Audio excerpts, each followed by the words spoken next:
ሉቃስ ወንጌል ምዕራፍ 5 ከቁጥር 3 ጀምሮ ያለውን ከቁጥር 3 እስከ 11 ያለውን አነባለሁ።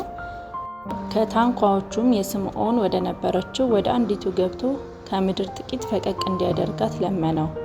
በታንኳይቷም ተቀምጦ ሕዝቡን ያስተምር ነበር። ነገሩንም ከጨረሰ በኋላ ስምዖን ወደ ጥልቁ ፈቀቅ በል፣ መረቦቻችሁንም ለማጥመድ ጣሉ አለው።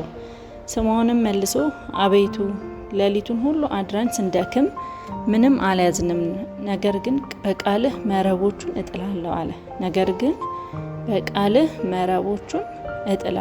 አለው። ይህንንም ባደረጉ ጊዜ እጅግ ብዙ አሳ ያዙ፣ መረቦቻቸውም ተቀደዱ። በሌላ ታንኳም የነበሩት ጓደኞቻቸው መጥተው እንዲያግዟቸው ጠቀሱ።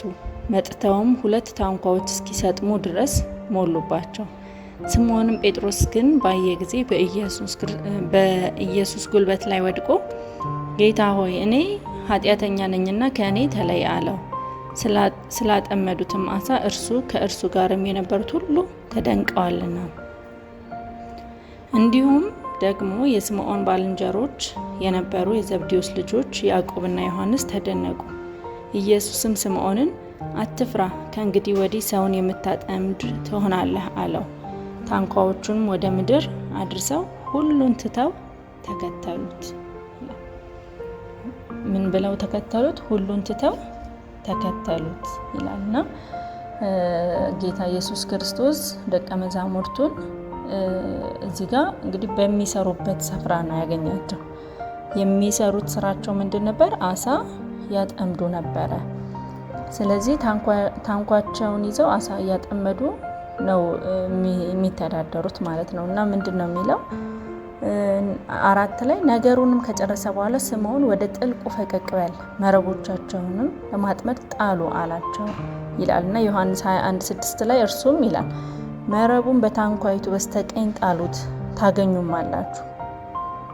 የት ቦታ እንደሚያገኙ የት ቦታ በረከታቸው እንዳለ ኢየሱስ ክርስቶስ ያሳያቸው። ወደ ቀኝ በዚህ ቦታ ላይ ጣሉት፣ እዛ ጋር ምን ትላላችሁ? ታገኛላችሁ። ስለዚህም ጣሉት ይላል። በዚያም ጊዜ በአሳው ብዛት የተነሳ ሊጎትቱት አቃታቸው ይላል ዮሐንስ 21:6 ላይ። ኢየሱስ ክርስቶስ በረከታችንን ሊያሳየን ይችላል። በረከታችን የቱ ጋር እንዳለ ይነግረናል፣ ያሳየናል። ግን ሲባርከን ከበረከቱ ጋር ስቲክ ማድረግ መቅረት የለብንም። እኛ ምን ማድረግ አለብን? እነሱ እኮ በረከታቸውን ይዘው የሚፈልጉት አሳውን ነው አይደል? ያንን ሁሉ አሳ ከያዙ በኋላ ምንድን ነው ያደረጉት? ታንኳቸውንም ወደ ምድር አድርሰው ይላል። ያንን የያዙትን የሰበሰቡትን ወደ ምድር አድርሰው ሁሉን ትተው ተከተሉት። ዛሬ ሁሉን ትተን እንከተለው። የሰጠንን ነገር ላይ ሳይሆን መጣበቅ ያለብን፣ የሰጠንን ነገር ትተን ዋናውን ራሱን ሰጪውን ማየት እንዲሆንልን፣ ኢየሱስ ክርስቶስን መከተል እንዲሆንልን እላለሁ። ማቴዎስ 16:24 ላይ በዚያን ጊዜ ኢየሱስ ለደቀ መዛሙርቱ እንዲህ አለ ይላል፣ እኔን መከተል የሚወድ ራሱን ይካድ፣ መስቀሉንም ተሸክሞ ይከተለኝ።